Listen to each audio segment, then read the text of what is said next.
Hello, friends. Today I wanted to talk about some myths that surround raised bed gardening. You especially see it about this time of year every year. The first one of which being when you do the deep raised beds, people will say it's going to cost you $1 million to fill that up. Nope, wrong again. When in reality, utilizing methods like hugelkultur and the lasagna method in the bed is actually super beneficial. Not only is it beneficial for the plants, but you then don't have to bend over as far, so it's beneficial to you. You'll see a lot of people doing sticks and cardboard, and then they put that right in the bottom of their bed, and then they put on maybe their compost or some topsoil, and the bed is only about 6 inches deep, which we're going to get to the next myth in a minute. But the reason that it is a myth to fill that up is if you utilize a true stacking method, you would have the large logs at the bottom, then the branches and the sticks, and then you could put in, I've used like spent duck bedding, you can use wood chips, straw, any of those kind of things right in those middle layers and just keep going up. And then it's not until you get to the top where you're in your top, 6 to 7 inches that you can mix in your topsoil compost right up there in the very top. The compost itself, you can even get away with just having that as, the top 2 to 3 inches on there, depending on what you're growing. So it doesn't necessarily have to run you completely broke.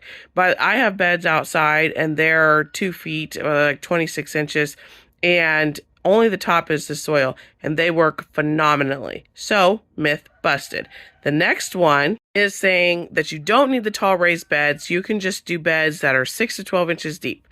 Hippo? Nope. Well, people make these beds and they get really excited because they're super deep. And then again, they think myth one is true and they don't want to fill them up. But in reality, if you have a deep enough bed and you leave the bottom into something so you don't hardware cloth it, which a lot of people do because they want, to stop things from digging up in the beds. But there are other ways that we can go about protecting the beds that don't involve putting down an actual wire or a thick landscape fabric at the bottom. When you do that in the short beds, it restricts the plant. Some people don't know that actually tomatoes, peppers, they have a very deep taproot. They can go 3 feet into the ground. So, artichokes, asparagus, they go super deep into the 3 feet too. And people typically think, oh, well, it's perennial. Well, your tomatoes and peppers, once they hit that barrier that you've placed, they can't send down any more taproots and they are at the mercy of whatever is there. It is true that in this top 6 inches, they, utilize their nutrients from there and things like that. But when they're able to send their roots down, they're able to pull up the nutrients out of the soil. And the deeper the roots, the stronger and more sturdy the plant. So if you have wind coming in or anything like that, this is really going to help you secure your plants. It's going to give them more nutrients. They can reach more water and they can be healthier, especially when you have created all of these levels in this bed to get your soil health kicked off, basically letting things break down, getting your microorganisms in there.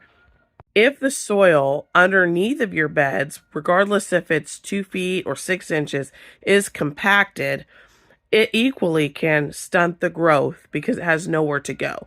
When you are building in these layers and allowing things to break down over time, eventually you can get longer roots and longer roots and longer roots. Think of it as a marathon, not a race. Well, if you have some people, you'll hear them say that they're the proper way to do raised bed gardening would be to double dig first. And that's where you go 2 shovel lengths deep, which is about 24 inches, into the soil and loosen that all up and make sure you don't have any tree roots or rocks or anything like that. If you are no-till, and that's the point of you doing the raised bed in the first place, that's a lot of times why they will break down the beds and send them in to the ground that way, and it just takes a little bit longer. But over time, your roots can get longer and longer and longer the more seasons that you go through. If you have things like lettuce, which realistically only has about a 6-inch root system, and it is, they're super compact, low to the ground, those do really well in those beds. However, if you only have a 6-inch bed and then you fill it all the way up with your sticks and things like that, then you leave only a couple inches of soil for them to pull their nutrients from, and it's a first year bed, you can see some issues with your growth, and you can then stunt your growth even on a short rooted plant. So I know, I need to get to the point. What's the point, Ventura? But the point of this video was, those are the top two common myths I'm seeing, is you don't need it to be that deep, and if you go that deep, it's going to be too expensive. And realistically, that is just not true. You're able to kind of work out whatever you have. Some people are able to do chip drops. Some people need to chip their own. Some people have duck bedding, or some people have goat bedding, and you can utilize your manures and things like that. You'll also want to leave at the top of your beds a little bit of space because you need to do your mulch layer too, and your ground cover.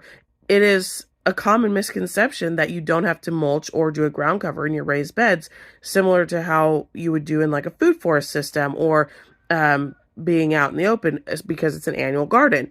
But in actuality, when you're doing those in place in your raised beds, you're putting more nutrients, and you're helping with your bringing in pollinators, or pest control, things like that. So really utilize those raised bed spaces similarly to how you could do like a guild or something like that for a fruit tree, and really let those elements mesh and work well together. Now, I'm not saying that if you want to plant 50 of, the same thing in the bed, you definitely can. However, yes, typically there will be some more pressure, more pest pressure and things, because nothing is working together there. Essentially, it's monocropped in that space.